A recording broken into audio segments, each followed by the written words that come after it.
Amis du scrap, bonjour, bienvenue sur ma chaîne Riel Scrap. Aujourd'hui j'avais envie de vous montrer comment j'ai réalisé ce petit carnet. C'est un petit carnet mais avec une couverture souple, molle, en faux cuir. Alors forcément la base de cette vidéo là, c'est pas forcément de fabriquer ça parce que au niveau de la technique, c'est relativement simple vu que c'est comme un junk, donc je l'ai déjà expliqué, mais je vais vous réexpliquer malgré tout comment j'ai procédé.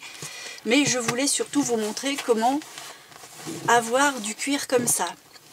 Alors vous me direz, je peux pas le faire, j'ai pas de cuir. Eh ben non, c'est pas la peine parce que c'est pas du cuir, on va pas tuer une vache. On va faire du faux cuir avec du tissu, du papier de soie, de la colle, des peintures acryliques et du vernis. Si vous avez tous ces matériaux là, eh ben vous pouvez faire ça. Et au niveau du rendu, franchement, c'est absolument génial. Ça donne envie de le malaxer, ça craint rien du tout. Et au niveau du rendu, je trouve ça sublime. En plus, comme j'ai cousu à l'extérieur, j'ai voulu faire une petite couture avec des perles, de façon à donner un petit côté un petit peu plus travaillé à l'ensemble. Et puis, j'ai fermé différemment, c'est-à-dire que là, hop, je referme comme ça et je mets un élastique autour, façon pochette. Voilà. Ce que j'aime aussi dans ce carnet-là, c'est qu'il est très classique.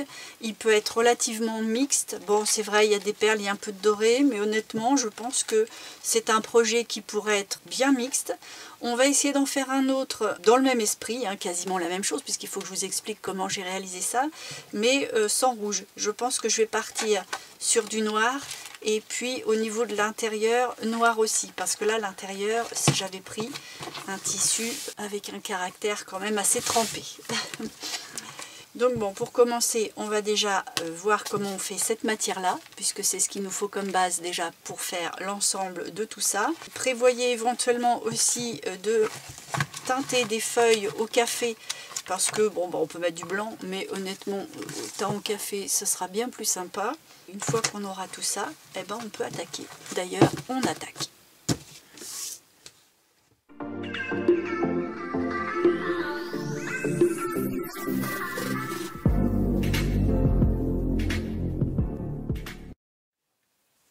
Alors, pour réaliser ça, il faut un petit tissu de coton assez fin. N'importe quelle couleur, hein. De toute façon, on ne le voit plus à la fin. Moi, bon, j'ai une couleur neutre parce que c'est ce qui me sert à coller mes reliures. Donc, il faut que le tissu soit quand même assez fin. Vous voyez, là, je vois quasiment ma main en transparence, mais qui se tienne bien malgré tout, parce que c'est la résistance du cuir. C'est pas avec le papier de soie qu'on va obtenir quelque chose de solide. Au niveau des dimensions, il va me falloir un morceau qui fasse tout ça. Je vais prendre un petit peu plus large parce que le papier de soie ne se colle pas toujours très bien. Il faut que je le déplie un peu plus. Vous voyez, là il y a des petites taches sur mon tissu. Ça ne me tracasse pas du tout. Alors, je mets ça dessus. Je coupe un peu large et je vous donne les dimensions après. Alors pour le découper, l'idéal c'est quand même d'arracher.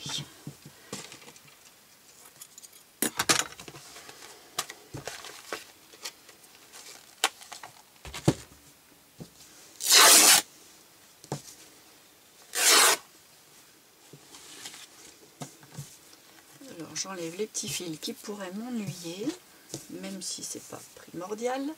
Alors mon morceau fait 23,5 sur une bonne quarantaine de centimètres. Après, il va nous falloir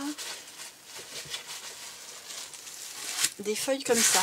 Souvent, on trouve ça dans les boîtes de chaussures, par exemple. Après, ça peut s'acheter sur des boutiques à pas cher, du style Chine. Mais moi, j'aime bien la récup. Alors, il y en a des plus fins, des moins fins. Je vais choisir quand même ce qui se tient mieux. Ça, c'est pas mal parce que je pourrais presque le faire en un seul morceau. Il va falloir le froisser.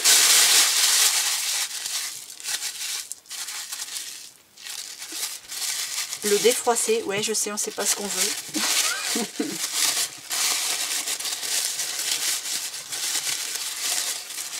J'espère que ça fait pas trop de bruit dans la vidéo.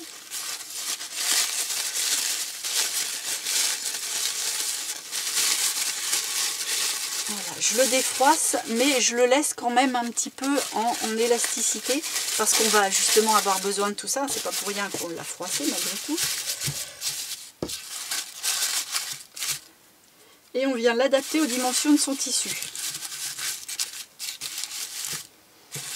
Alors, je pense que je n'aurai pas besoin d'un morceau de plus. Si votre morceau, une fois froissé, arrive à la moitié, c'est pas grave. On peut le faire en deux. De toute façon, ça ne se verra pas. Ce que je vais faire, je vais le couper en deux. Et je vais vous prouver qu'en le faisant avec un raccord, ça ne se verra pas. De toute façon, celui-là, il y a plein de petits morceaux dans tous les sens. Et puis, bah, on ne voit pas. Hein. Voilà, ce que c'est que je vais en mettre un là et un ici.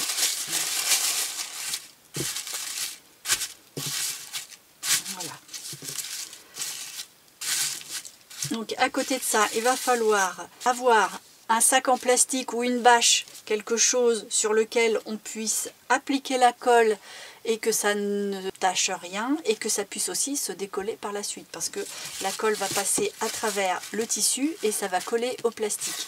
Donc je vais chercher un sac en plastique que j'ai ouvert, déployé, bien étalé, sur lequel je vais pouvoir faire ma colle. Et aussi il va nous falloir une petite gamelle dans laquelle on va mettre de la colle à bois. Moi je prends cette colle là et de l'eau. Un pinceau avec des poils assez rigides, qu'on puisse bien appliquer la colle sur le tissu. Et une fois qu'on a ce matériel là, eh ben on attaque. Bon, j'ai mis mon plastique, j'ai étalé mon petit tissu de coton fin, j'ai préparé ma colle. Alors j'ai fait moitié-moitié eau et colle blanche que je vous ai montré. Alors je ne sais pas si j'en aurai assez, mais je préfère en refaire plutôt que d'en avoir trop. Et puis on va pouvoir attaquer. Donc je reprépare ma feuille. Et je vais mettre la colle petit par petit. Parce que si on fait tout d'un coup, ça sèche et puis ça prend pas. Et puis comme ça se travaille bien, mais sans plus, parce que ça, à un moment, quand ça va avoir pris l'eau, ça va devenir un petit peu déchirable. Voilà, une fois que je suis prête, j'attaque. Alors je vais faire la largeur de ma feuille jusque là. Et je vais en mettre sur 5-6 cm. Et on sent déjà que ça colle au plastique du dessous.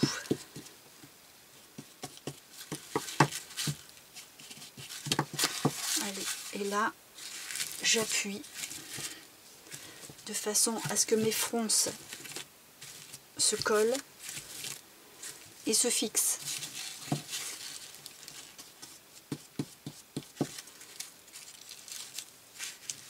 J'évite d'avoir trop de colle sur mes doigts parce que je vais embarquer le papier, sinon je fais en sorte d'avoir toujours mes mains assez propres. Et je fais ça en petites bandes tous les 5-6 cm. Là, mon petit tissu il est plié.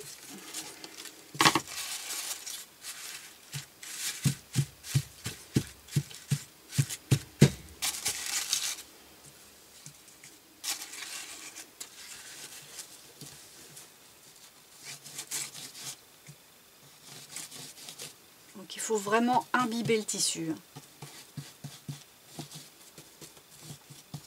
J'en aurai pas du tout assez, c'est pas grave.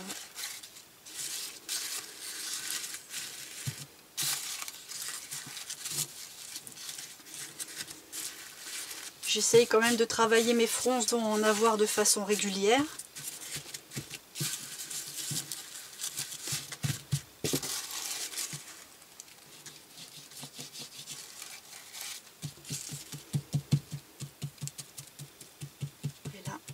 je mets un petit peu de colle dessus en tapotant, parce que si on fait comme ça risque d'embarquer.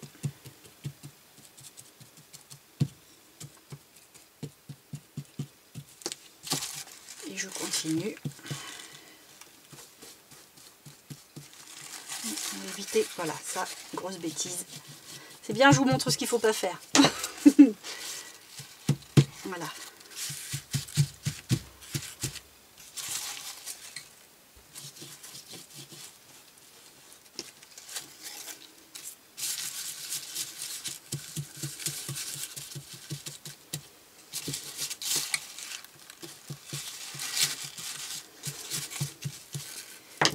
C'est pareil,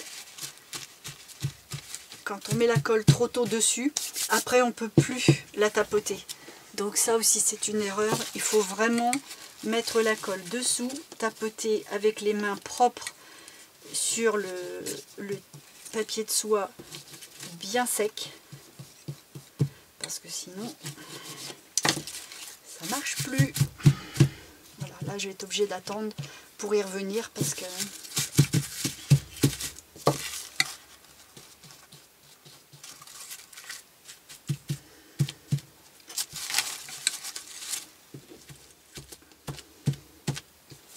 voilà, une fois que tout est bien tapoté et qu'on voit que ça tient bien au tissu, on refait une couche de colle.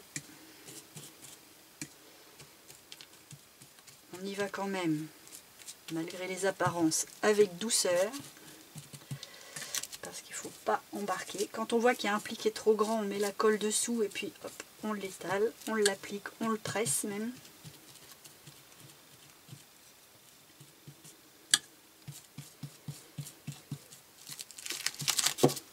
Là, je vais faire en sorte de bien appliquer mes bords pour que ça puisse se fondre dans l'autre.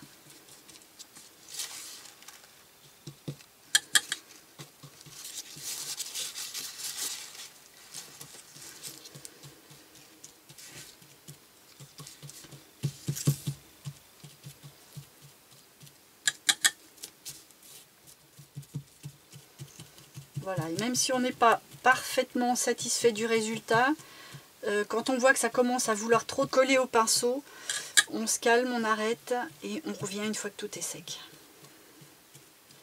Donc là, on va se calmer, on va arrêter. Je vais refaire de la colle et puis je vais amener celui-là pour faire exactement la même chose. Et j'attaque.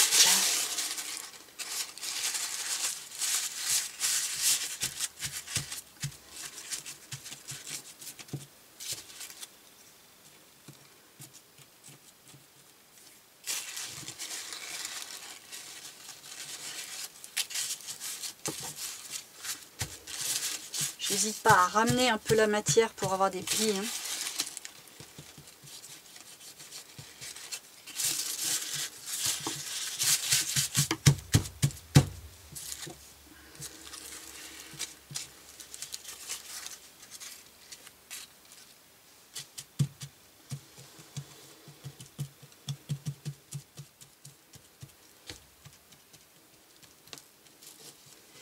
Voilà, je l'ai collé de partout comme il faut. Alors je m'assure qu'il n'y ait pas de trou surtout. Sinon on peut prendre une petite miette et le recoller sur le trou. De toute façon c'est pareil, c'est comme le raccord d'ici, ça ne se verra pas. Parce que déjà même sans peinture, on a une tendance déjà à ne pas le voir. Mais une fois qu'il y aura toutes les couches d'acrylique et de vernis, tout ça, ça va passer inaperçu. Alors là, ce que je fais, c'est que je mets plus de colle au niveau des plis qui forment une sorte de pli qui bouge comme ça, parce qu'il faut qu'il soit appliqué, collé. Puis comme il me reste de la colle, bon bah j'hésite pas. Hein. Alors quand il y a une petite bulle comme là, on peut faire un petit trou, léger, hein. Puis on appuie, ce qui fait que l'air sort et c'est plus facile.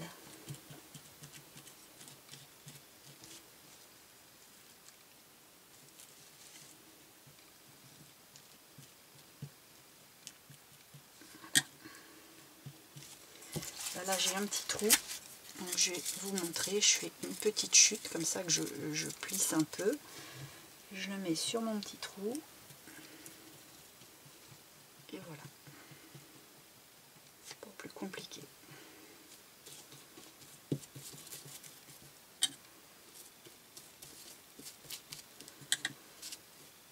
Je mets de la colle bien jusqu'au bord du tissu, surtout parce que comme on a pris quand même une dimension un peu large, mais pas tant que ça, il faut qu'on puisse avoir la matière quasiment à 100% de la superficie.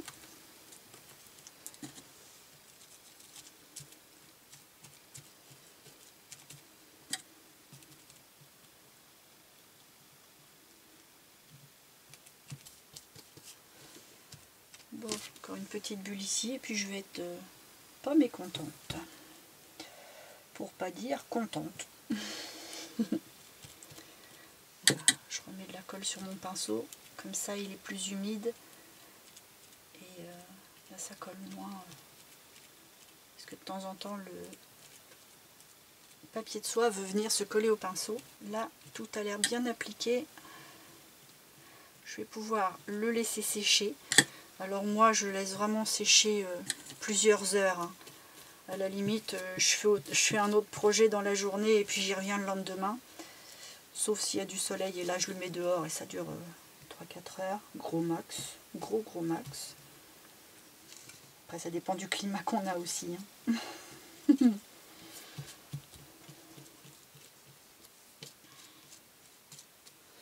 Bon voilà, je vais arrêter de vouloir faire mieux parce qu'à vouloir faire mieux, parfois on fait pire. Et puis là, ma foi, vu que je suis pas mécontente du résultat, je vois pas pourquoi continuer. Allez, je vide le restant de colle. Et puis, vous voyez, on en a eu assez. J'en ai fait donc 2 fois, j'ai mis 2 fois ça de colle. Je sais pas ce que ça fait en quantité, mais voilà, vous voyez la petite gamelle, j'ai mis 1 centimètre à peine de colle au fond, autant d'eau, et je l'ai fait 2 fois. Allez, je vais nettoyer tout ça, je vais enlever ça tel quel, attendre que ça sèche, et puis je vais vous montrer après comment ça devient et ce qu'on en fait. Alors, le voilà sec, c'est encore légèrement humide, mais voilà, ça se déchire pas, ça se tient bien, la colle est quand même prise. Donc on va pouvoir attaquer la première couche de peinture. Donc pour ça, peinture acrylique, pinceau un petit peu moins raide, mais bon, qui se tient quand même encore un peu. Ma petite gamelle pour faire mon mélange. Alors déjà, je vais commencer par décoller gentiment.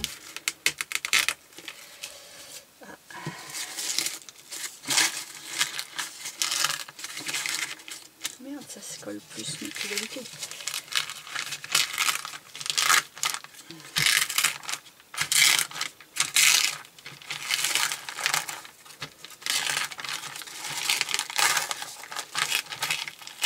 Voilà, si ça se déchire, c'est les papiers qui sont pas pris sur le tissu, donc c'est pas grave. Ah oui, là on sent que c'est encore bien humide quand même. Voilà. Je vais couper les excédents.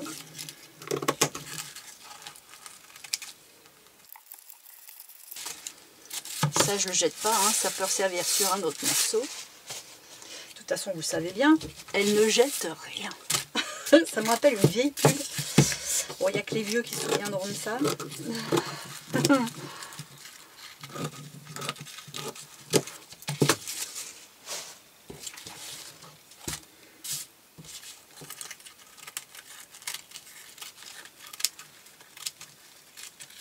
Je coupe sans toucher mon tissu.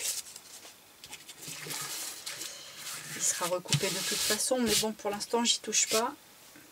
C'est plus ou moins bien ébavuré, c'est pas grave. C'est surtout pour pas avoir à peindre là où il n'y a pas besoin.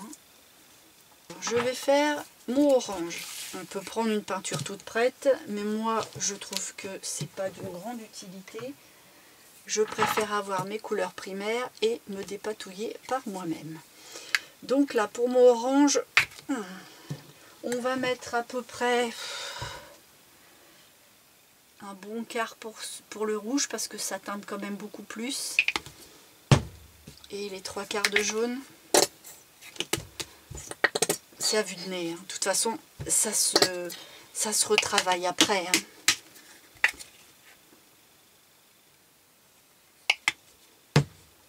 On commence déjà bien. C'est pour montrer que je bosse, hein, c'est tout.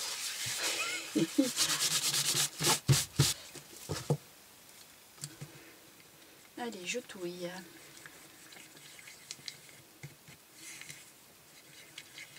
Ouais, j'ai même encore mis trop de rouge.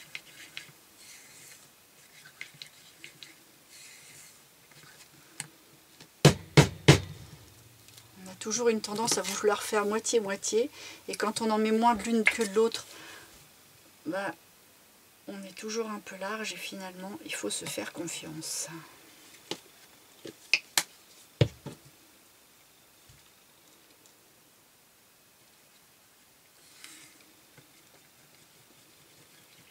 Bon, pour autant, il faut un orange quand même assez soutenu, assez près du rouge, hein, malgré tout. Je vais vous le montrer de plus près après.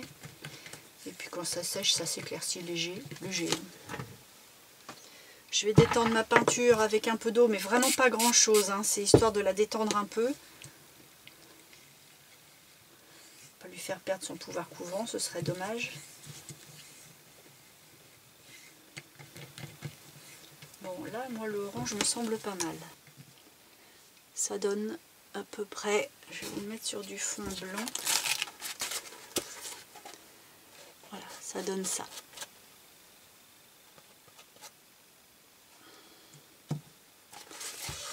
Et bien, puisqu'on a commencé, allez, on est parti. Donc là, il faut barbouiller toute la surface de façon uniforme. Pour l'instant, on n'est pas dans les recherches de teintes, de relief à mettre en valeur. Pour l'instant, on fait une couche orange, presque rouille, pour pas dire rouge. Et une fois qu'on en sera à avoir barbouillé tout, ben on la relaisse sécher. En fait, c'est pas long à faire en soi, mais il y a des temps de séchage qui sont quand même assez pénibles, parce que moi, j'aime pas attendre. Et c'est vrai que ben, on aimerait bien passer à la suite du projet, mais c'est pas sec. Voilà, donc je barbouille tout ça sur la totalité et je reviens quand c'est sec pour la phase d'après. Bon voilà, on est revenu avec ça, c'est sec, c'est même sec déjà depuis quelques jours, j'ai fait autre chose entre temps. Alors ça roule un peu, c'est tout raide, c'est mal peint, la couleur est moche. Ne vous inquiétez pas, le processus est normal. C'est vrai que là, j'avoue que ça ressemble absolument à rien, et surtout pas à du cuir, mais ça va venir. C'est la peinture qu'on va mettre après, le vernis, et puis aussi le tissu qu'on va coller au dos, qui va faire un tout avec le côté qui se tient, qui est moelleux. Donc on va attaquer les petites couches de peinture acrylique. Alors c'est là qu'on va chercher un petit peu ce qu'on veut faire comme teinte. Je vais rester dans des couleurs naturelles de brun, de rouge, éventuellement un peu de jaune et peut-être un chouïa de cuivré pour donner un peu de peps. Du noir aussi peut-être pour aussi surligner les petits traits. Mais on va rester dans un effet de cuir naturel.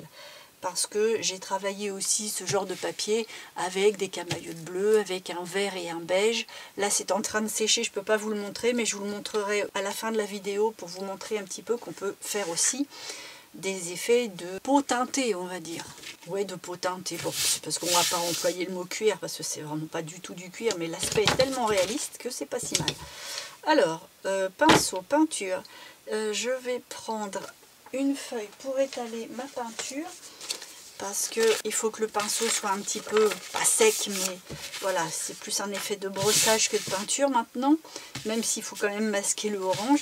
Le orange, c'est une base. Alors là, ce que je vais prendre, c'est... Alors j'ai pris la couleur toute prête, hein, c'est le marron de chez Action, c'est le numéro 67, mais je pense qu'il n'y en a pas 36. Sinon, si vous n'avez pas de marron, c'est la même chose que ça, hein, c'est jaune et rouge avec une pointe de noir. Une toute petite tête d'épingle de noir. Faites attention, le noir, ça va super vite. Le rouge aussi d'ailleurs, c'est le jaune qu'il faut mettre en plus grande quantité. Alors là, on a du marron. Je le fais pas à sec, mais il n'est pas archi plein de peinture. Et je viens passer comme ça dessus pour qu'on ait une couleur peinte, c'est-à-dire vraiment sur toute la surface, mais qu'on voit quand même le orange en transparence. Donc en fait, une peinture qui ne soit pas non plus ultra couvrante Et puis quand on passe comme ça, s'il y a des petits trous de orangé qui restent, et ben tant mieux.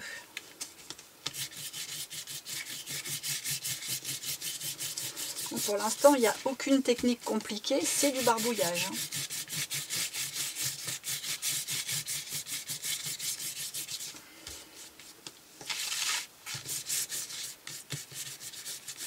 Bon, on va aller jusqu'à la fin. Et puis après, on va voir si la couche n'est pas trop épaisse, si on peut continuer sans séchage ou pas.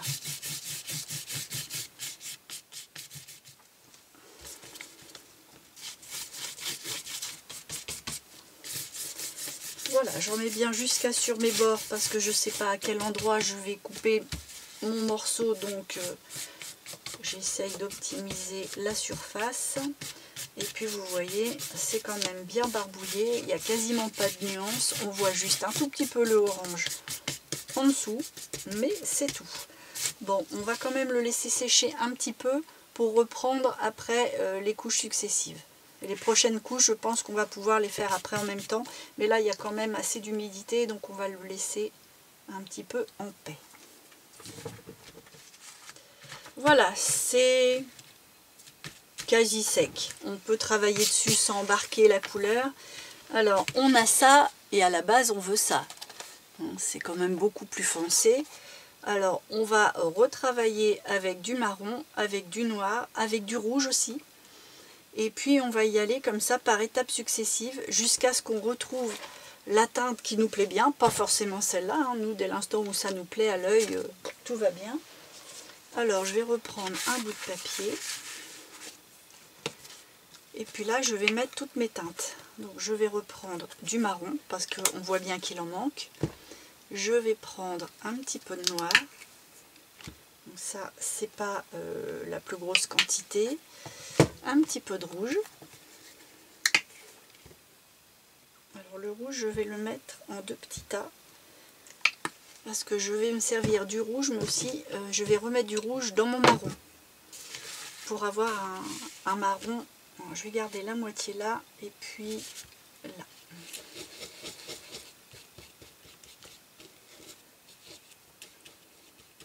Donc là on est entre le marron foncé et le bordeaux.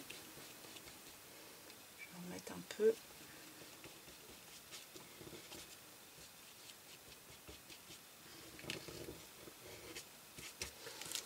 Et puis maintenant je vais aller tâtonner.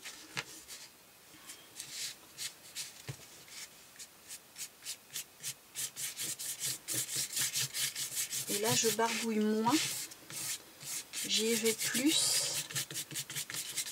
en brossage. Je suis quand même très très rouge encore.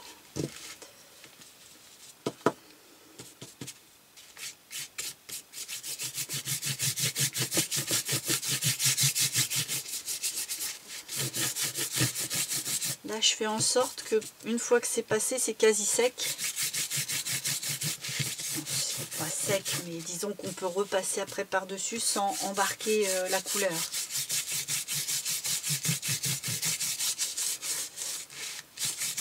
De toute façon, pour avoir notre teinte, il va y avoir maintes et maintes couches. Parce que d'une, on tâtonne, et deux, c'est le mélange des couleurs en les voyant plus ou moins qui donne le rendu. Hein.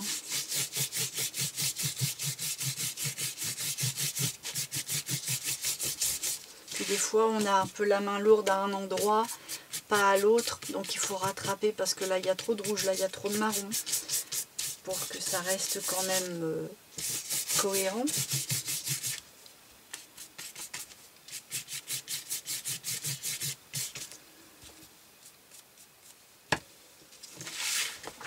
Alors ce que j'ai comme problème, c'est que ma lumière brille et je vois mal la couleur.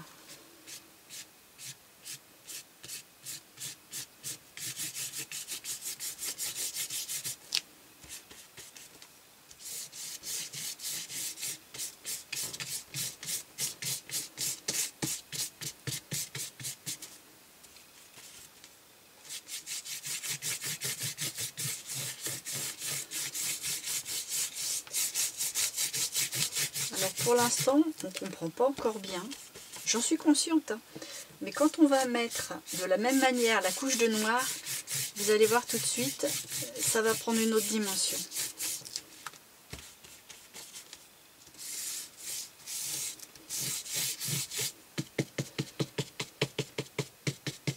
Aux endroits où je vois que c'est un petit peu trop orange à mon goût, hop, je tapote. Il ne faut pas tout enlever.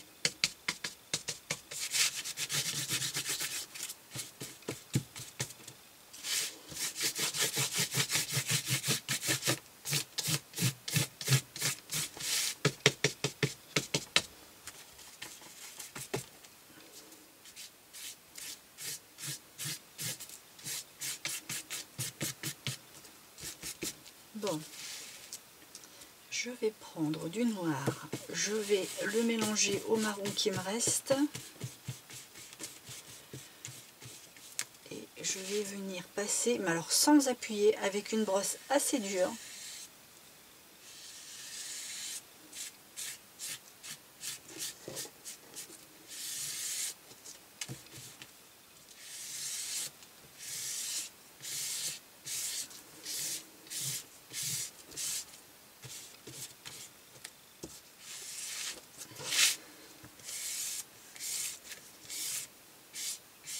Je le fais pas forcément toujours dans le même sens non plus, qu'on voit pas les traits de pinceau.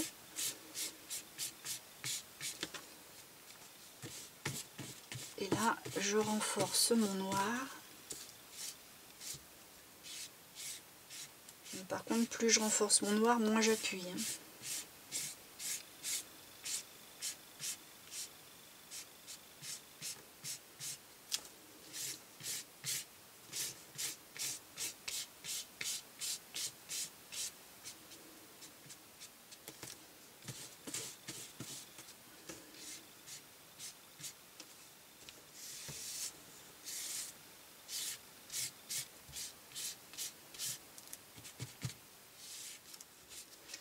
Alors ce que je fais là, ça peut être plus facile de le faire éventuellement avec un pad d'encre noir, mais il ne faut pas qu'il soit trop neuf, parce qu'il faut qu'il marque, mais voilà, pas trop non plus.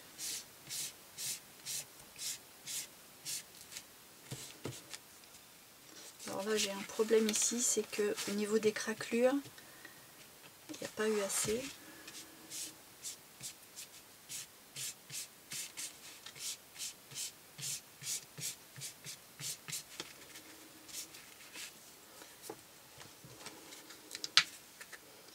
Je vais reprendre du marron parce que je le trouve quand même très orangé. À chaque fois je garde le même pinceau.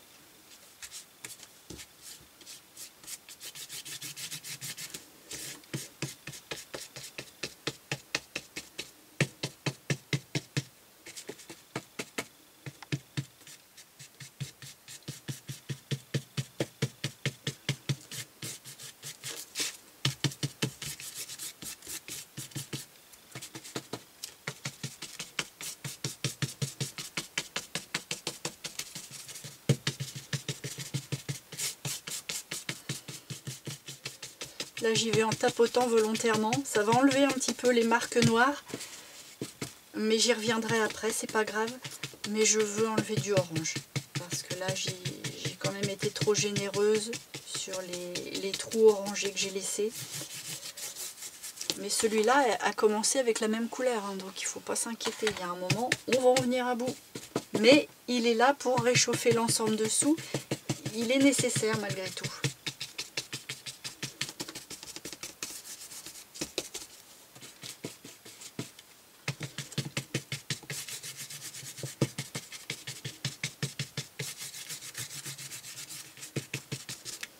Puis le fait d'avoir déjà mis le noir et repassé en marron, ça va nous faire un marron foncé et ça va nous faire une teinte de plus en fait. Et c'est bien.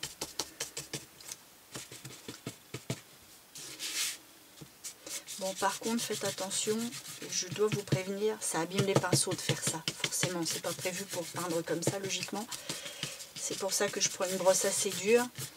Et puis, bon, bah, de temps en temps, j'essaye de brosser. Ça remet les poils un peu en ordre, mais malgré tout, il y a un moment, ça la fait vieillir prématurément.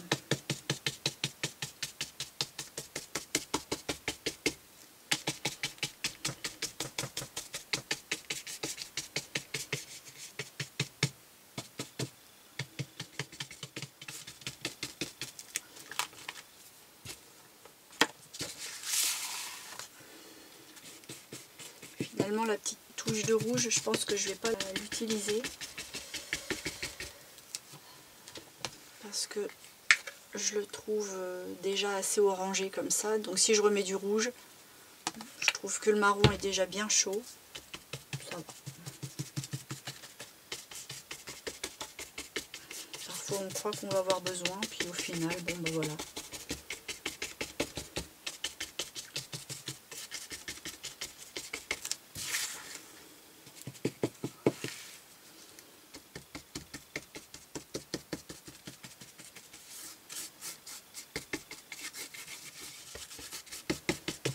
Alors je vous dis pas que c'est pas long, hein. Heureusement que je vous fais des coupes de temps en temps parce que c'est vrai que on tapote, on attrape mal dans le bras. Hein.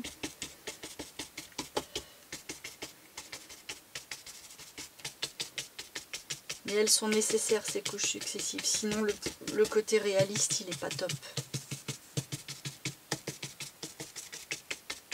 Bon là je suis mieux, je suis plus contente, voilà. J'ai encore des petits trous orangés qui sont pétards.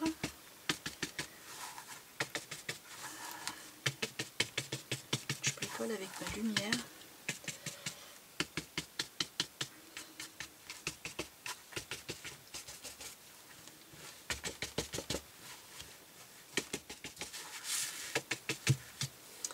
Bon, là c'est quand même vachement humide. Je vais essayer de faire mon brossage noir.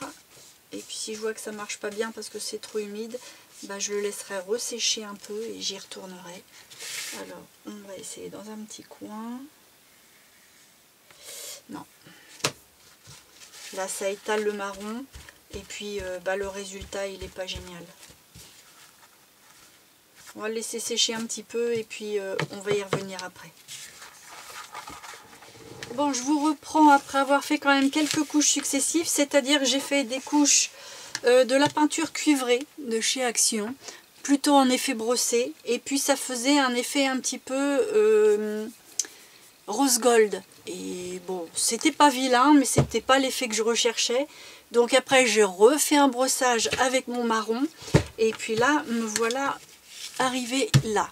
Et du coup, je refais ma touche finale, c'est-à-dire le brossage sec de noir.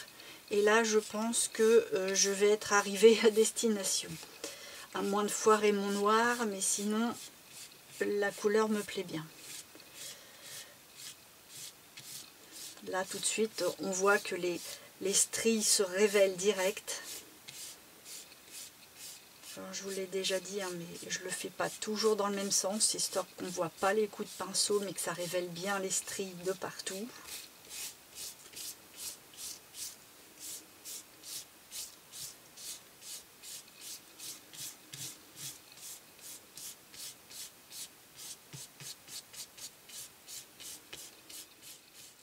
Là, j'évite de passer ici parce que j'ai un pli et si je passe trop dessus, voilà, le pli se marque. Donc, je passe à côté pour faire illusion. Et puis bon, je pense que là où c'est placé, vu que ça sera pris dans la tranche, c'est pas grave. Ça devrait être plié à peu près là, donc on est bon.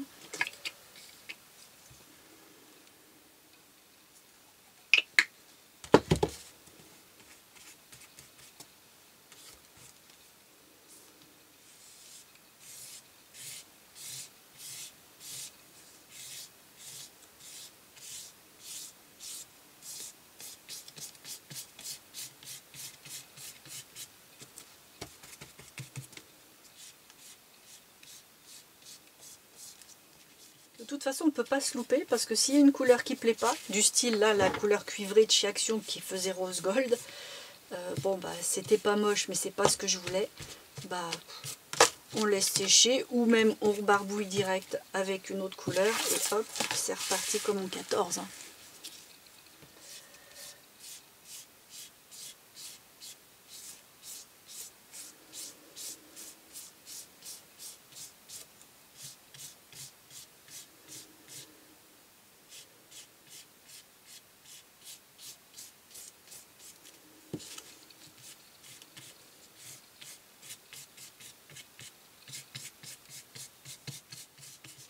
Bon, bah là, dans l'ensemble, c'est terminé. Je suis juste en train d'équilibrer quand il y en a un petit peu trop d'un côté ou pas assez de l'autre.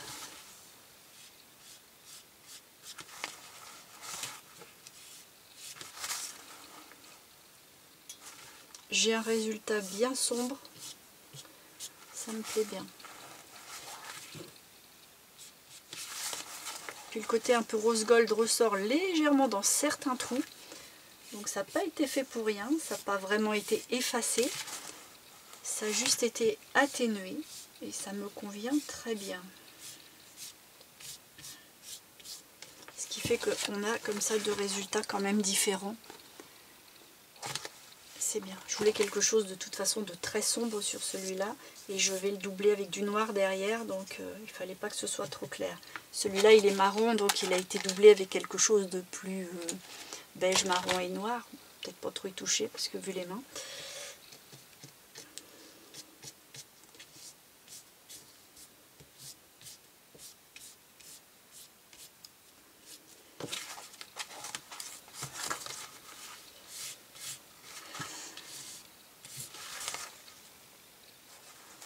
Bon, voilà.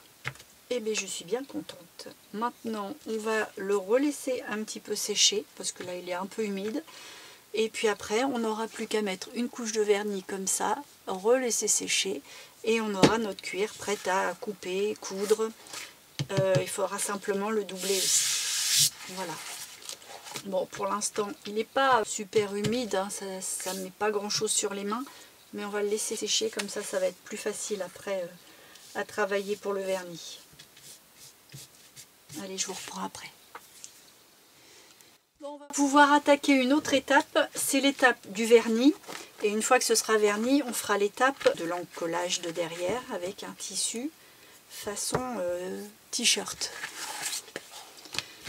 Alors, ne brûlons pas les étapes, on va déjà faire 7 couches de vernis. Donc, le vernis de chez Action, le gloss, et en couches relativement conséquentes. Voilà, je l'étale directement dessus, pas besoin de petites gamelles, et puis bah je barbouille. Hein.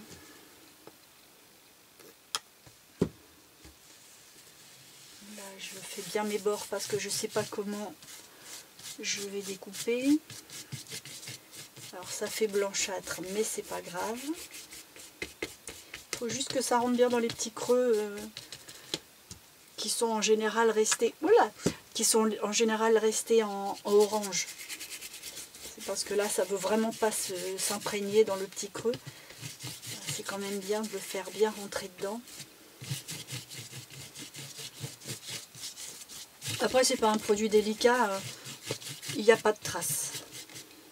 Il est facile à poser, facile à nettoyer. Par contre le petit bidon là il va pas bien loin.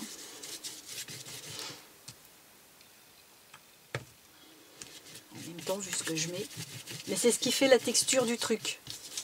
Ça et l'encollage du tissu derrière, c'est ce qui vraiment rend la matière souple et douce. Enfin, douce, flexible, mais douce. Enfin, un peu toucher façon peau, quoi.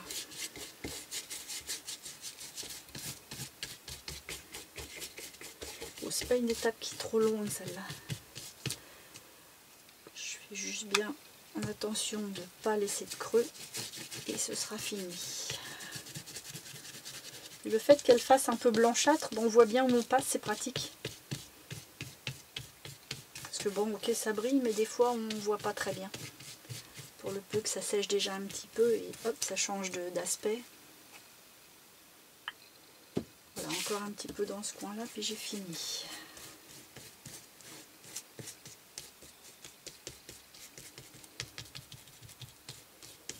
Voilà.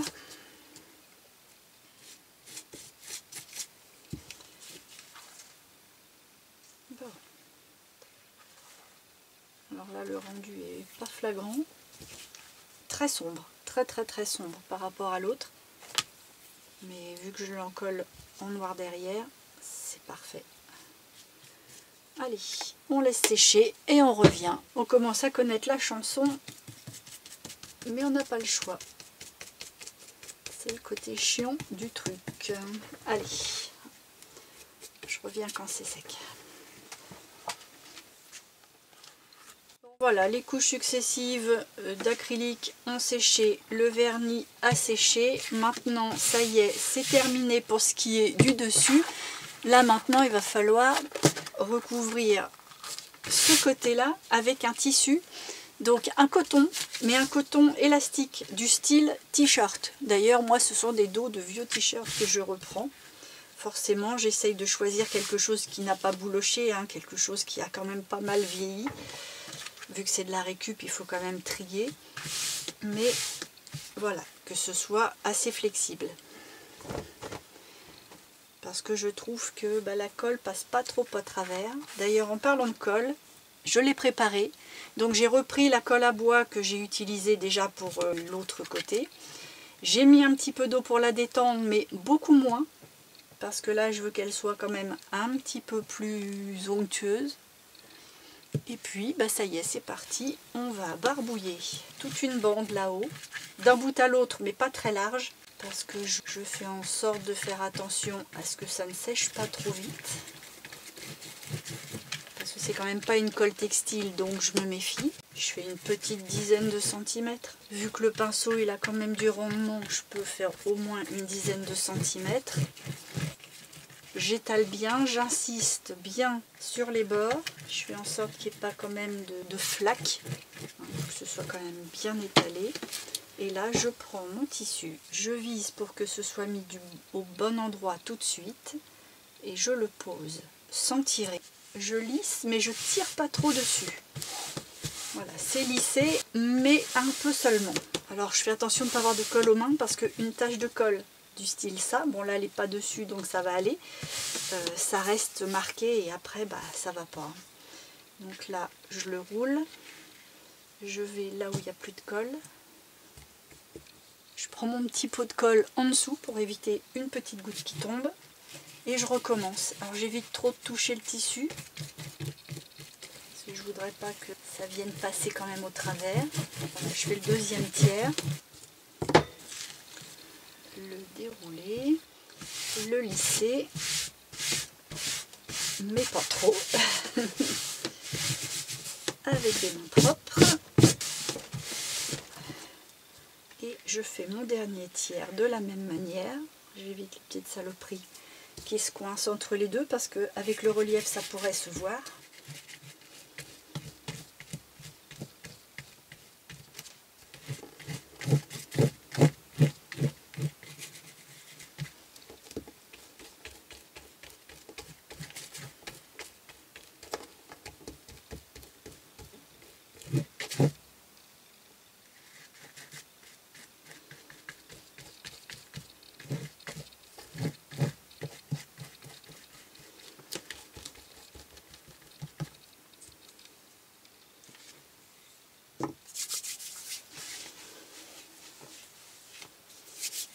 Je m'assure que mes mains n'aient rien et je déroule la suite. Et là, j'ai un problème. J'ai dû mettre ça, c'est une petite flaque. Ce que j'appelle une petite flaque, c'est quand ça a été mal lissé, il y a trop de produit et du coup, ça va me faire une tache, ça. Bon, on verra bien. Soit je remettrai une couche de peinture comme j'ai fait pour un autre, parce que j'aimais pas la couleur simplement. soit je viendrai coudre autre chose. Oh bah oui, là c'est la misère. On va le laisser sécher tranquillement comme ça, et puis on va voir ce que ça donne. Alors je vais le décoller quand même du plastique, sans trop le déplacer, parce que je ne veux pas le reposer dans la colle. On reviendra plus tard. Allez, on le laisse sécher. Et on voit ce que ça donne plus tard pour voir comment on gère ça. Bon voilà, tout est bien sec, tout a été bien finalisé. Donc du coup la tâche, on ne peut pas dire qu'on la voit tant que ça. Donc je vais laisser telle qu'elle, ça sert à rien que je mette de la peinture où ça va faire beaucoup plus moche. Je vais d'abord installer tout et je verrai après si ça doit être géré ou pas. Mais je pense, j'ai bon espoir que ça se fonde dans la masse et que finalement la tâche se soit un peu résorbée. Du coup, maintenant, on va devoir couper tout ça. Le résultat qu'on veut, c'est faire un truc comme ça, c'est-à-dire avec un élastique qui ferme et un rabat pour englober nos pages. Donc là, les pages, je les ai déjà construites. Je vais vous donner les dimensions. Donc j'ai fait des pages qui font 11,5 sur 17. Donc au final, il va nous falloir un morceau qui fait 23 de large sur 17. Qu'on pliera en deux. Des morceaux comme ça, il nous en faut, je crois que j'en ai mis 8 par cahier. Donc je vais vérifier. 1, 2, 3, 4, 5, 6, 7... 8, c'est ça. Donc du coup, 3 x 8, donc 24 feuilles de 23 sur 17 qu'on a pliées en deux, toutes passées au café. Et là maintenant, il va nous falloir un morceau qui fasse le rabat plus ça. Donc il nous faut une longueur totale, je vais partir côté cuir. Et il va falloir qu'on enlève la partie la plus moche d'un côté et qu'on passe juste bien après ici, hein, qu'on enlève finalement les côtés un petit peu douteux de chaque côté. Alors je vais commencer par ça. Je vais faire ça avec un cutter. Je pense que la lame est assez neuve.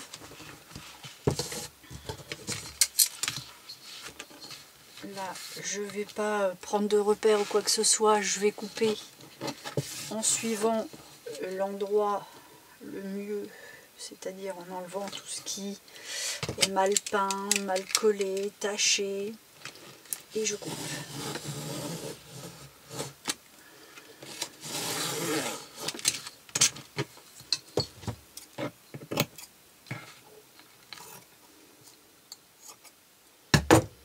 Voilà, ce bout-là, je ne sais pas si on peut en faire quelque chose, à voir après. De là.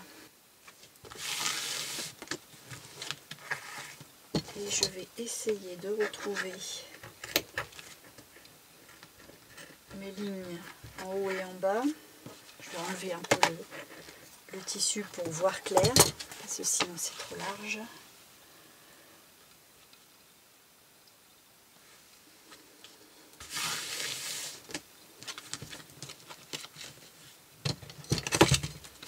Et là je vais me mettre sur une ligne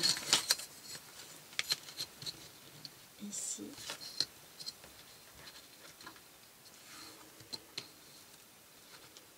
Et là.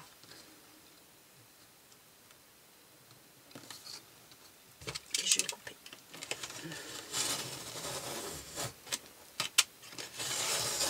Comme j'avais fait un morceau qui était pas loin de la vérité, là j'ai pas mesuré, ça se trouve je ne suis pas du tout dans les mêmes mesures. Vous voyez, je suis un tout petit peu plus long. Mais ce rabat-là, qu'il soit plus long ou plus court, à la limite, c'est pas grave. De toute façon, il évoluera en fonction de l'épaisseur qu'on va lui donner. Donc, et ensuite, je vais me remettre dans mes lignes. Là, je ne vais pas avoir assez long. Je vais prendre une règle beaucoup plus grande.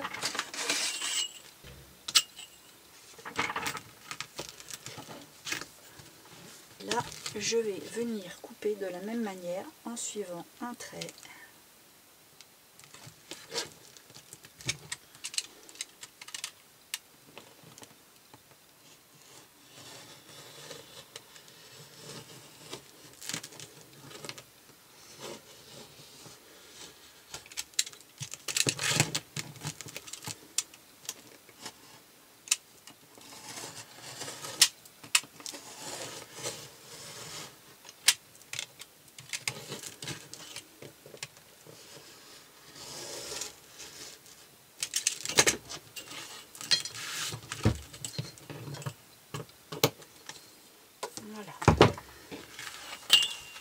Donc une fois qu'on a ces 3 côtés là, donc là moi je suis à 37 cm de long. Après la hauteur, là ça va dépendre de notre papier, donc le papier fait 17.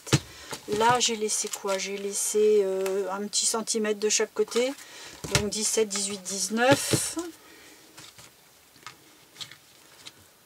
Ouais, 19 c'est bien. Quitte à recouper, on va déjà aller à 19. Donc je me remets dans mes lignes. Hop. Et je viens faire la même chose à 19 cm.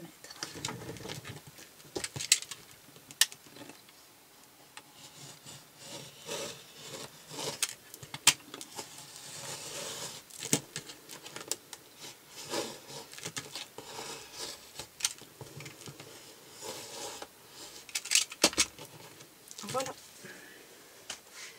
Et ça se coupe quand même très très bien. Bon, il faut que la lame soit neuve, mais ça se coupe quand même vraiment très bien. Une fois qu'on en est là, c'est là où il faut éventuellement coudre.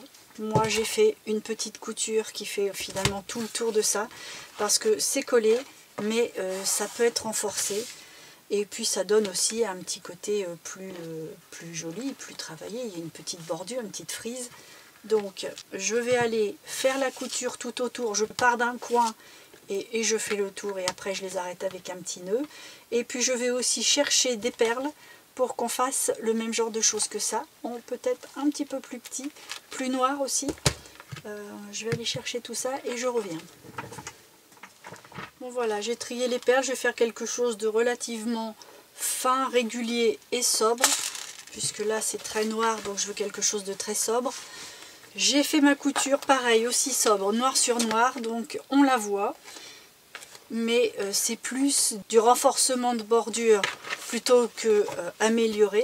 Là, par exemple, j'ai fait la couture avec une couture un peu spéciale en rouge pour assortir à ça. Mais là, comme je pars beaucoup sur le noir, noir sur noir, on voit juste le petit V et c'est bien. Bon, maintenant, il va falloir qu'on fasse les trous sur nos cahiers.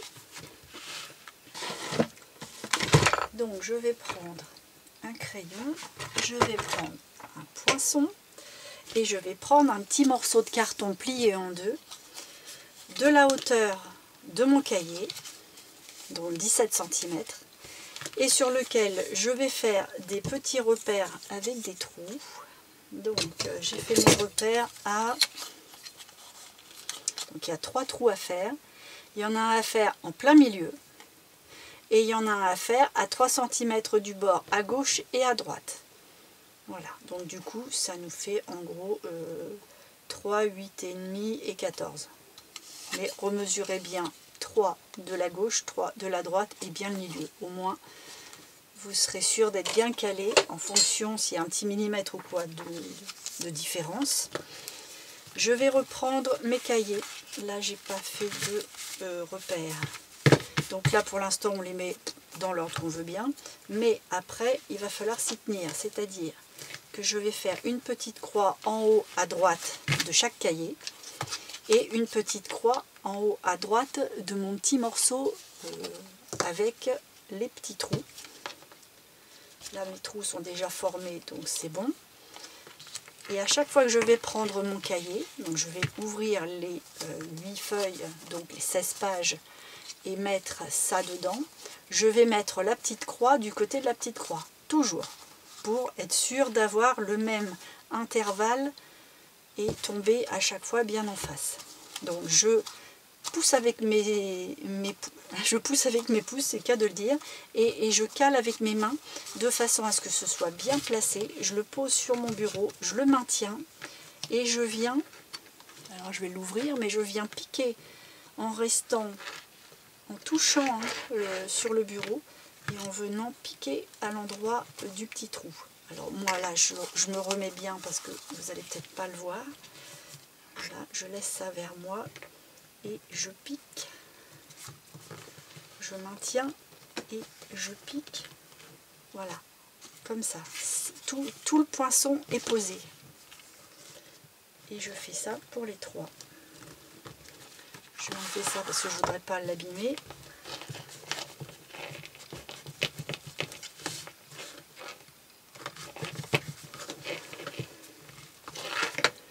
Voilà. Et je vais les mettre tous dans le même sens. Grâce à ma croix, je ne peux plus me mélanger. Voilà, même opération 3 fois. Hein. À la limite, je suis mieux de commencer par le milieu. Parce que celui-là, on a une tendance à moins bien le tenir. Et le fait d'avoir poinçonné le milieu, ben les pages se tiennent un peu mieux, hein, mais bon voilà. Il faut quand même toujours y aller en douceur, mais en maintenant fermement. Là, encore un trou. Voilà, là les 3 sont faits. Maintenant, pour savoir où on va faire les trous de cela. Alors, je viens placer mon paquet bien comme il faut et je vais le mettre à 1,5 cm du bord. Donc le bord qui est à ma gauche quand le travail est sur envers vers le haut. Donc 1 cm du bord. Je cale un petit peu le milieu. Et là, c'est pour avoir un repère. Et je viens le refermer pour voir si la répartition des 3 morceaux me plaise.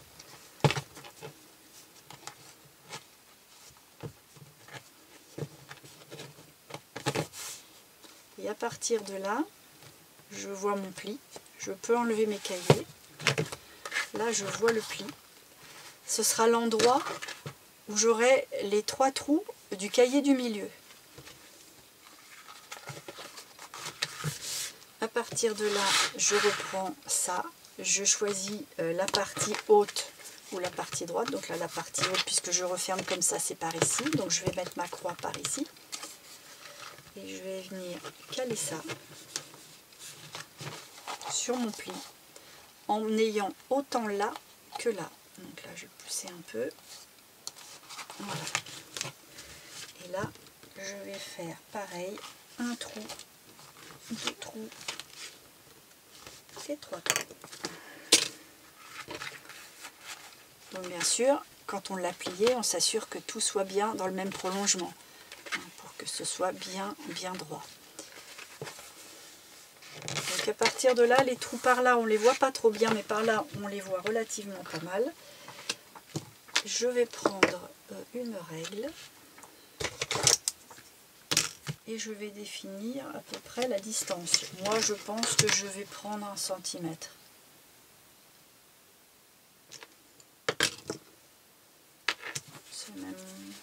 C'est beaucoup, 1 cm. Non, ça permettra de pouvoir mettre plus de choses à l'intérieur. Allez, je prends 1 cm à gauche et 1 cm à droite.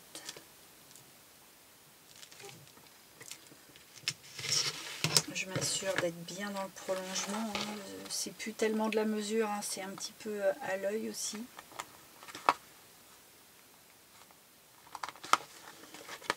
Et je viens, alors j'ai fait juste des tout petits trous et je viens le repiquer beaucoup plus fortement dans ce sens-là. Comme ça, je vois bien si je suis bien ou pas. Je vais recommencer par là. Je vais essayer de le faire de par là, mais c'est moins facile peut-être. Un là et un là.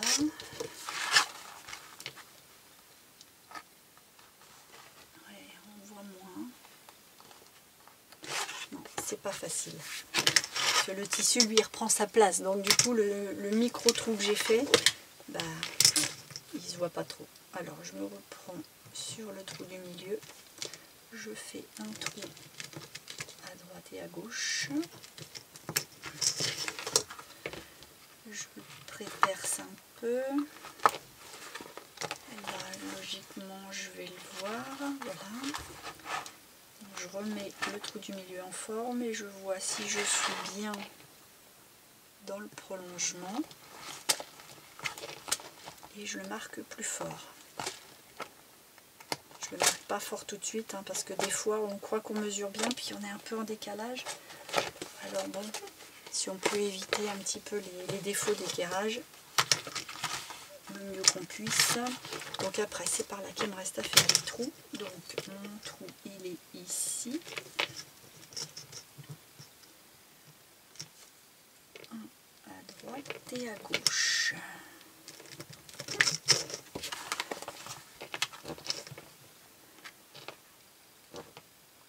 Pas toujours évident de s'y repérer. Hein. Là, je ne les vois même plus du tout.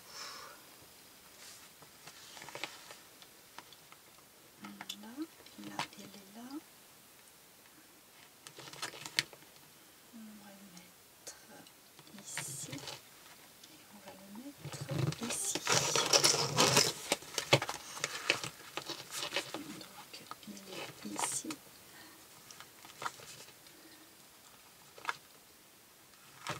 Oh, elle est bien percée. Hein. Heureusement que c'est un peu élastique. Voilà. Bon. On a les trous sur nos cahiers, on a les trous sur notre couverture, on n'a plus qu'à coudre tout ça. Donc là on va coudre ça de façon standard pour un junk. Je vais prendre un fil marron très sombre, genre fil de lin, hein, c'est un fil super costaud. Je vais prendre un premier cahier que j'ouvre et je pars du milieu.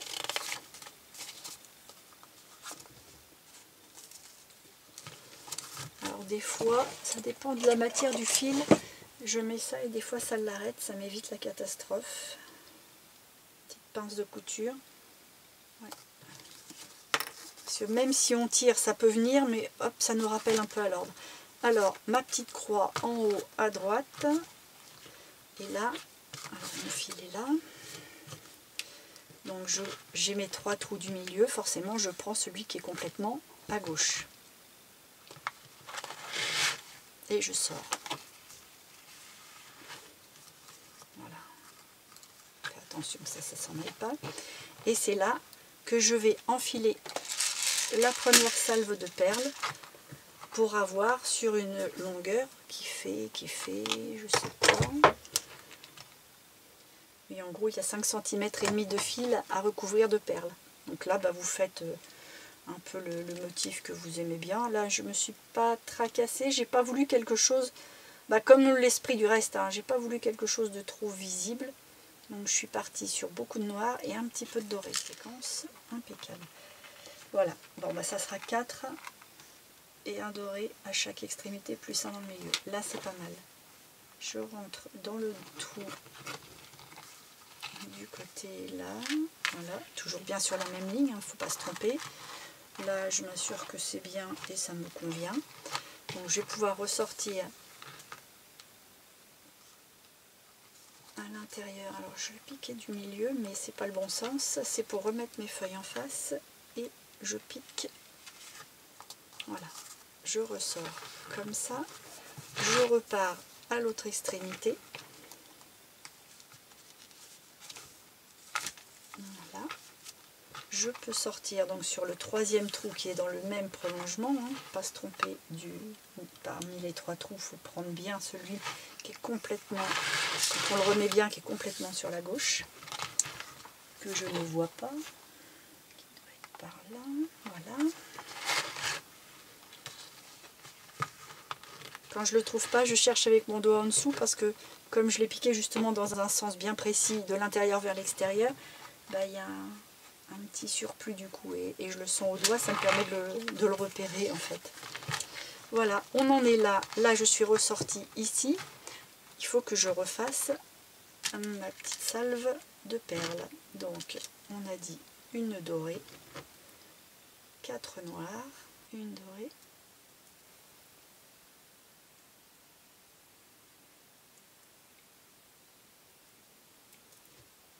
et une dorée. Voilà. Et là, on va ressortir dans le premier trou du milieu, là où on a déjà passé le fil avec les perles. Alors, je fais d'abord ça, puis après je vise à travers les feuilles, mais on peut passer directement si vous êtes sûr, mais moi j'ai du mal à trouver les deux en même temps. Et une fois qu'on est là, on peut enlever la petite pince, si vous l'avez mise, on peut enlever l'aiguille, et là on va venir bien tendre. Alors le fil de chaque côté du grand fil qui passe, il faut que ça passe en dessous de chaque côté. Et là, il faut que je m'assure que ça fasse pas ça. Ça va pas. Donc là, on doit tendre et tirer.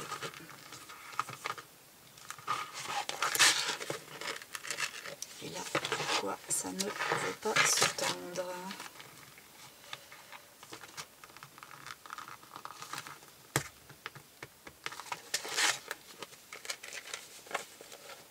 Alors bien sûr, il ne faut pas tirer comme un sourd, j'allais dire, parce que ça reste quand même du papier, de la colle, de la peinture, des choses qui se tiennent très bien, mais qui sont fragiles si vous tirez vraiment comme des bœufs dessus. Mais il faut y aller de façon à ce que tout soit quand même très tendu. Et à partir de là, on peut finaliser son nœud. Moi j'en fais 3.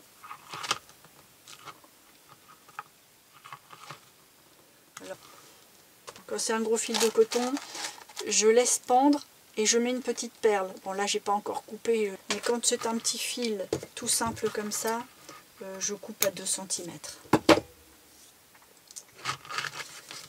Donc voilà, là on va devoir faire les deux autres exactement de la même manière, en visant toujours bien les 3 qui sont dans le même prolongement. Donc forcément là on va faire les 3 du milieu, on va laisser les 3 de droite tranquilles.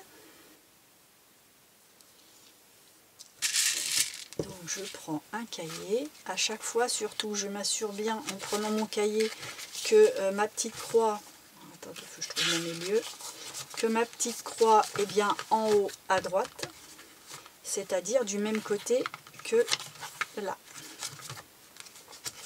Et je repars pareil, hop, je pars du milieu, si l'aiguille veut bien être gentille, voilà.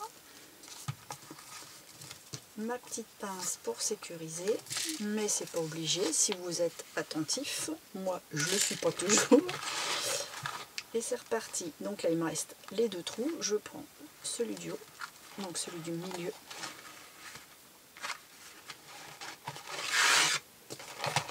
Et je mets mes perles.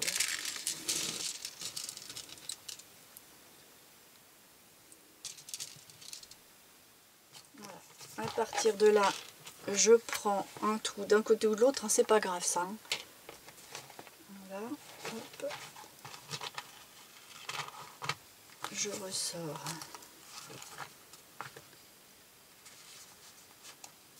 par l'intérieur en haut. Je tire un peu mais pas trop. Je tirerai mieux plus tard. Je ressors complètement en bas. Et je viens chercher le bon trou qui correspond à celui-là. Une fois que je suis ressortie dans le bas, je refais mes perles. Bien. Je ressors par le trou du milieu qui a déjà été investi par le fil.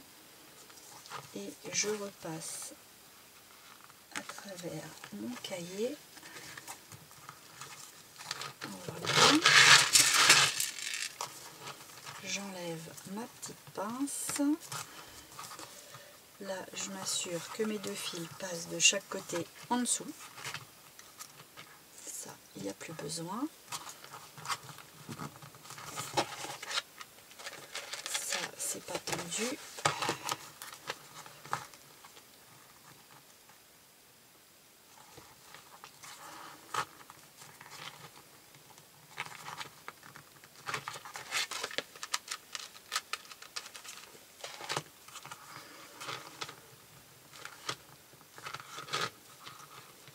Et je fais 3 nœuds.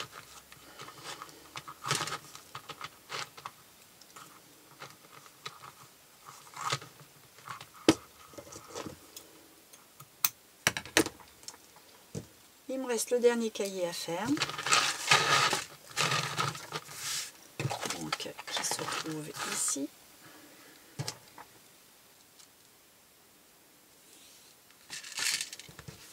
ma petite croix dans le même sens que les autres petites croix. Et c'est parti. Là, on n'a plus à se tromper. Il ne nous reste plus qu'une ligne de 3 trous. Donc, on fait exactement comme pour l'autre. On part dans le milieu. On va dans ce milieu-là. On sécurise son petit fil. Et on va enfiler nos perles. On ressort en haut.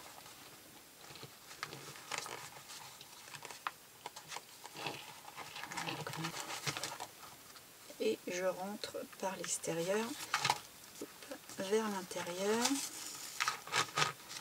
et je m'en vais à l'autre bout. Là. Et je cherche le dernier petit trou qui se trouve ici. Ouais.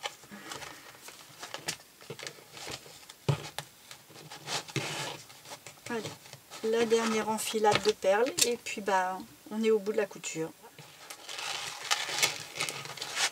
Je prends le trou dans lequel j'ai commencé à l'instant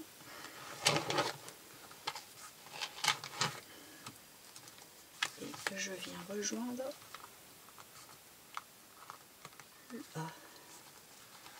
le milieu au niveau de ma pince. Voilà.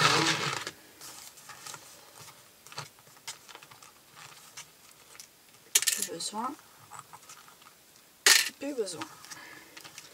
Là, j'en passe un dessous. On tend, on vérifie.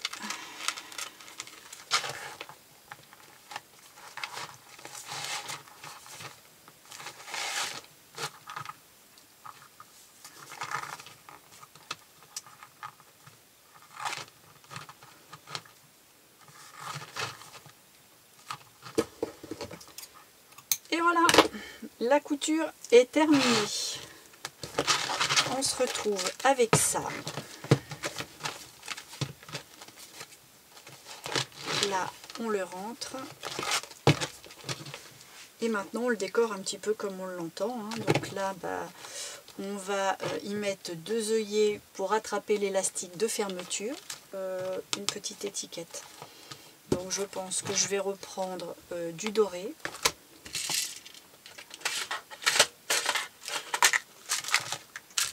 Mettre des petits œillets. Voilà, un petit œillet ici, un petit œillet ici. Donc, si je me cale à peu près à ce que j'ai fait ici, je me suis mis à 1,5 cm du bord en haut et du bord en bas, et 2 cm du côté. Après, il faut voir pour que ça prenne quand même bien là, que ça soit pas trop près du bord, parce qu'après, si vous avez l'élastique qui est trop près du bord, vous risquez d'avoir des problèmes pour que ça tienne bien. Là, je pense que c'est limite. C'est-à-dire que c'est parfait, c'est pas du tout déconnant, hein, ça y va bien, mais il faut pas être plus près. Mais voilà, comme il était rouge et présent, je voulais pas non plus qu'il envahisse trop sur l'étiquette. Donc là, je vais prendre un poinçon, toujours le même, que j'ai mis là. Et je vais mesurer 2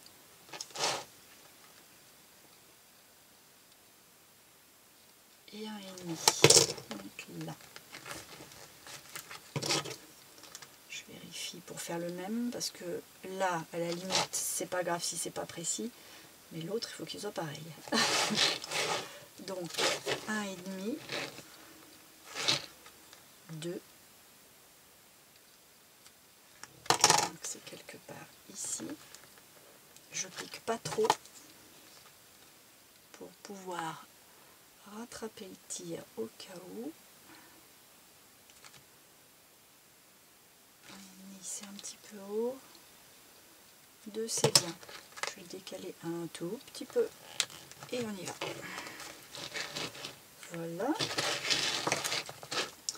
Là, je prends un poinçon qui part en s'élargissant, mais vous pouvez aussi prendre ces pinces pour faire des trous à ceinture ou éventuellement des petites perforatrices. Mais le tissu avec la perforatrice, moi je prends ça parce que mon œillet il n'est pas très très grand. Voilà, comme ça là, ça va rentrer ici et là. Mais avant, il faut que je glisse mon élastique noir. Alors voilà, c'est l'élastique noir plat tout simple. Je ne vais pas commencer à prendre des mesures, je vais déjà l'installer en haut ou en bas, enfin d'un côté. Alors, je vais le placer comme ça et je vais le rentrer. Voilà.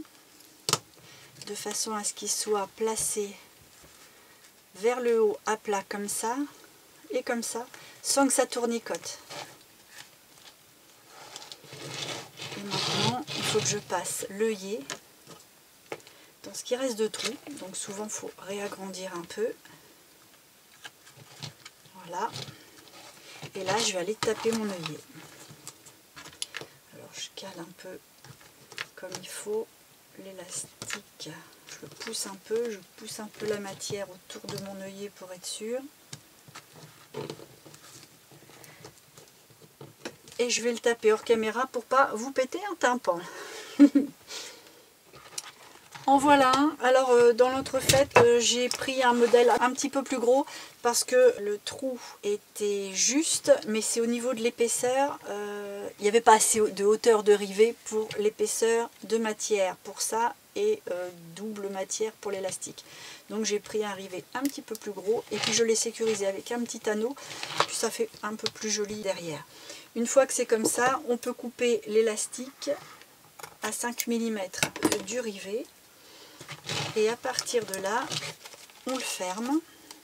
On prend bien l'élastique de façon à ce que ça ne tourne pas, parce que si vous avez ça, vous voyez, si ça tourne ici et qu'on ne peut pas le renlever parce que il n'a pas été mis dans le bon sens, c'est vilain. Donc on s'assure bien qu'il soit bien à plat pour voir comment on le rentre comme ça bien à plat. Et puis on voit à peu près la tension qu'on veut. Donc là je vais tirer un tout petit peu pour voir de façon à ce qu'il y ait un bon maintien, mais qui est quand même de la possibilité d'épaissir le carnet quand il va être plein. Et là je pense que en le rentrant ici plus ça, je vais le couper là. Voilà. Et de là, je peux l'ouvrir. Maintenant j'ai plus besoin de repère. Je sais que en mettant ça comme ça, ça va y aller. Je vais rentrer ça dedans. Voilà. Une fois que je vois qu'il est bien dans le bon sens, on peut faire ça, mais c'est là qu'on ne sait plus très bien. Il faut bien faire attention au sens de son élastique.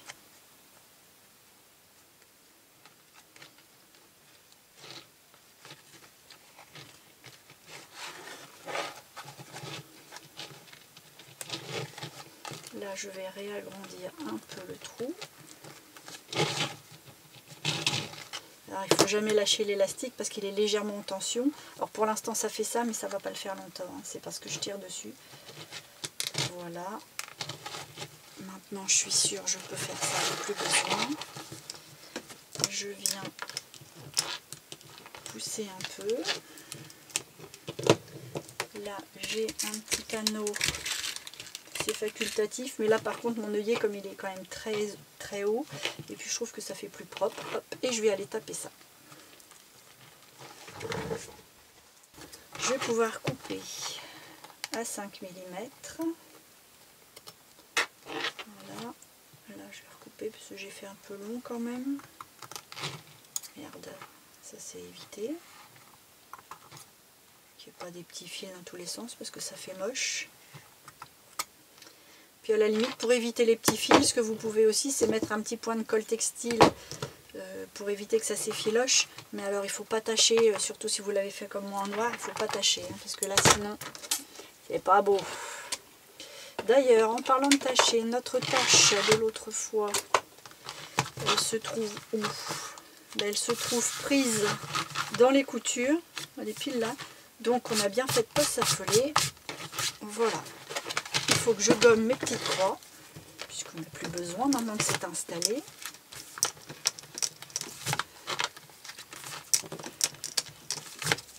Alors là j'ai mis les feuilles directement, j'y pense en gommant. Ici j'ai mis un feuillet avec un papier de couleur pour celui du début et celui de fin. Et par contre, on n'a pas le retour par ici. En fait, le retour, j'ai mis juste 2 cm pour pouvoir le coudre. Et après, j'ai recollé un bout de papier teint au café que j'ai travaillé en pochette. Mais si on regarde bien, on le voit ici. Le petit revers. Et comme ça, hop, ça passe inaperçu. Et puis comme ça, bon, on a des pochettes. Hein. Et pareil pour celui-là. On a une pochette ici. Voilà. Voilà. Bon. Et il ne reste plus qu'à mettre l'étiquette. Donc je vais aller couper quelque chose avec du papier doré et du papier noir. On va rester dans le noir. Hein. On va essayer de faire ça s'y tenir. On va essayer de s'y tenir. Donc là, il faut que j'aille chercher une petite chute de papier doré parce que j'en ai pas sous la main. Je fais ma découpe, hein, mon petit collage, tout ça, et puis je reviens parce que une étiquette, hein, mis à part de faire 2 trous et de mettre des petites attaches parisiennes de chaque côté, c'est tout. Hein. Allez, je fais ça et je reviens. Voilà, j'ai fait l'étiquette hors caméra parce que c'était vraiment aucune complication. Hein. J'ai découpé 2 dies, un grand, un petit, dans les mêmes formes, en doré, en noir, que j'ai collé l'un sur l'autre. J'ai fait 2 petits trous, je l'ai calé sur ma page, j'ai refait des petits trous que j'ai bien mesurés ici et là. Et puis bah, j'ai passé une petite attache parisienne noire. J'ai pas voulu mettre de doré parce que j'avais fait du doré sur celui-ci. Et ça aurait été en plus les mêmes petites attaches parisiennes carrées parce que j'en ai pas de ronde dorée, là il faut que j'en rachète. Donc j'ai fait du noir parce que je voulais vraiment quelque chose de différent. Et puis là les petites pattes, elles se voient, mais de toute façon avec l'effet des œillets, c'est pas grave. Celui-là par contre, les petites pattes on les voit pas parce que j'ai mis l'attache parisienne sous le premier et puis après j'ai collé. Donc du coup la petite attache parisienne elle est prise, mais il a fallu du coup que je colle. Et sur cette matière là, la colle elle tient bien. Mais je me suis dit, je préfère pas coller et mettre les petites attaches parisiennes. En plus, bah, c'est réversible. Au moins, on peut mettre autre chose si vraiment on veut. Et donc, voilà la bestiole. Ça y est, c'est fait. Il n'y a plus qu'à l'investir. Ce petit fil-là, il faut que je le coupe. J'ai arrêté hein, en faisant des petits nœuds.